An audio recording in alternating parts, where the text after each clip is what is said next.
हो मोलहू रोवे अपन पीट पीट के छतिया, रमपतिया कांग्रेसी हो गई। ले भैया रमपतिया कांग्रेसी हो गई हो। ये शब्द ये लाइनें किसी और की नहीं बल्कि उस मोलहू प्रसाद की हैं जो कभी 1967 में इसी तरह के गीतों को गा गा कर जनता के दिलों पर राज कर बैठे और कांग्रेस के एक ऐसे प्रत्याशी को हरा दिया जो अपने आप में दिग्गज कहलाता था, क्योंकि उस समय कांग्रेस पार्टी की तूती बोलती थी। आइए आज इस कहानी पर आप लोगों को बताते हैं उस मोलहू प्रसाद की कहानी, जो कभी गोरखपुर की लोकसभा संसदीय सीट से जीतकर संसद के गलियारों तक पहुंचने वाला एक गरीब साधारण छवि का व्यक्ति पहुंचा था। जैसे जैसे लोकसभा 2024 के चुनाव नज़दीक आते जाएंगे, वैसे वैसे एक से एक किस्से और कारनामे खुलते जाएंगे। आप लोगों को आज गोरखपुर की लोकप्रिय संसदीय सीट की एक ऐसी कहानी से रूबरू करवाएंगे जिसे सुनकर हर किसी के मन में एक उल्लास जागेगा कि क्या ऐसा भी हो सकता है। चकाचौंध और ग्लैमर के इस युग से अगर हम थोड़ा पीछे देखने की कोशिश करें तो इसी गोरखपुर से संसद पहुंचने वाला एक ऐसा प्रत्याशी भी था जिसने अपनी सादगी और अपने लोकगीतों से मतदाताओं के मन में जगह बनाई थी और दिल्ली तक का सफर तय किया था। जी हाँ, आज हम बात कर रहे हैं बांसगांव के पूर्व सांसद मोलहू प्रसाद की। 1967 का वो दौर था जब देश को आज़ादी मिले 20 साल बीत चुके थे। उस समय प्रचंड बहुमत की कांग्रेस सरकार हुआ करती थी और इस पार्टी के सिंबल पर चुनाव लड़ने वाला कोई भी प्रत्याशी जीत जाया करता था।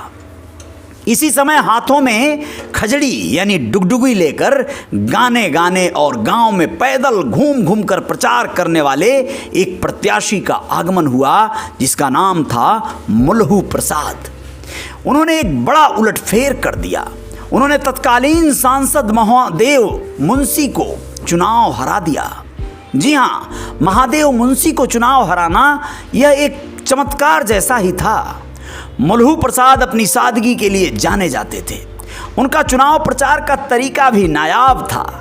वे क्षेत्र में जाने के बाद डुगडुगी बजाते थे, गाते थे तो हर बर्फी से नीक मोर मवाई मितवा और टूटही मड़ैया महलिया से पूछे का हमरो दिनवा बहुरी है कि नहीं। इन गानों से लोग उनके इर्द गिर्द जुट जाते थे। गांव वालों में लोगों के घर घर जाकर एक व्यक्ति से मिलते थे। मोलहू जिस गांव में प्रचार करने जाते वहीं रुक जाते, गांव वालों से ही चंदा मांगते और वहीं खाना खाने के बाद फिर दूसरे गांव की ओर रुख करते। ये था उनका चुनाव प्रचार का तरीका। बांसगांव लोकसभा क्षेत्र के रहने वाले वरिष्ठ शिक्षक और राजनीतिक विशेषज्ञ डॉक्टर रजनीश कुमार चतुर्वेदी बताते हैं कि मोलहू काफ़ी पढ़े लिखे और ईमानदार किस्म के व्यक्ति थे। दलित समाज से आने वाले नेता ने अपनी राजनीति की पूरी निष्ठा से कर्मठता और दायित्व को निभाया। उन्होंने अपने क्षेत्र की जनता के लिए हर संभव प्रयास किए, लेकिन कभी अपने परिवार को कोई लाभ नहीं दिला सके। चौरी चौरा तहसील के रामपुरा गांव के करमैता टोला के रहने वाले मोलहू ने 1967 में संयुक्त सोशलिस्ट पार्टी के टिकट पर बांसगांव लोकसभा चुनाव जीतकर संसद तक का सफर तय किया था। डॉक्टर रजनीश बताते हैं कि मोलहू के प्रचार का नायाब तरीका ही उनके जीत का आधार बना। वे लोगों से मिलकर उनका सुख दुख बांटते थे।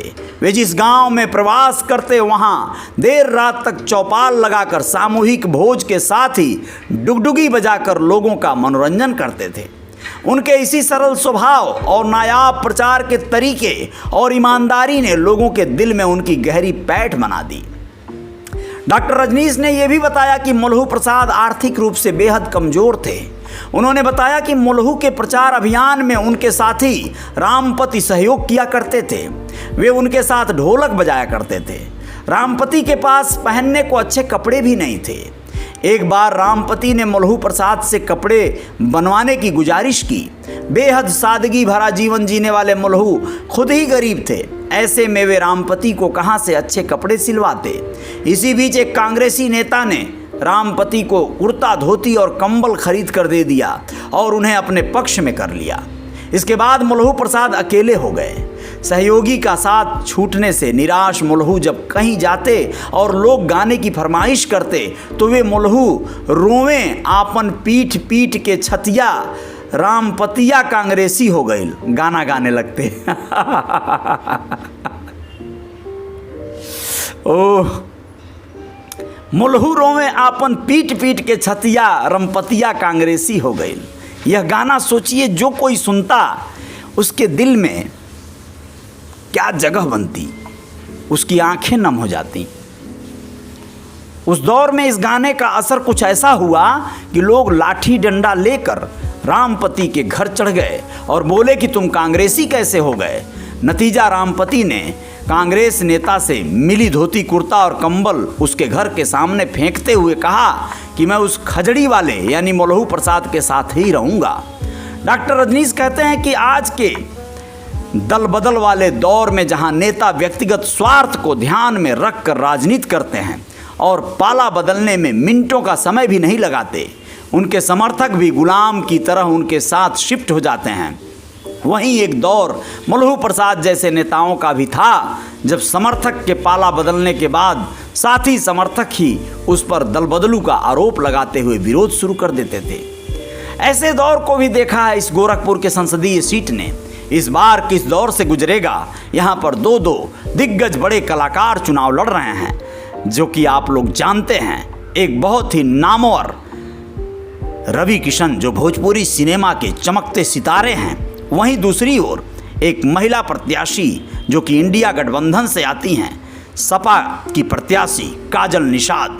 ये भी एक दिग्गज कलाकार रही हैं टीवी सीरियल आदि की, और एक दिग्गज नेत्री के रूप में यह उभर कर सामने आई हैं। तो देखना होगा कि क्या इस बार का चुनाव परिणाम रहता है, लेकिन रोचक चुनाव तो होना तय है। गोरखपुर संसदीय सीट से जारी रहेगी ऐसी कहानियां, ऐसी कथाएं। जय हिंद, जय भारत।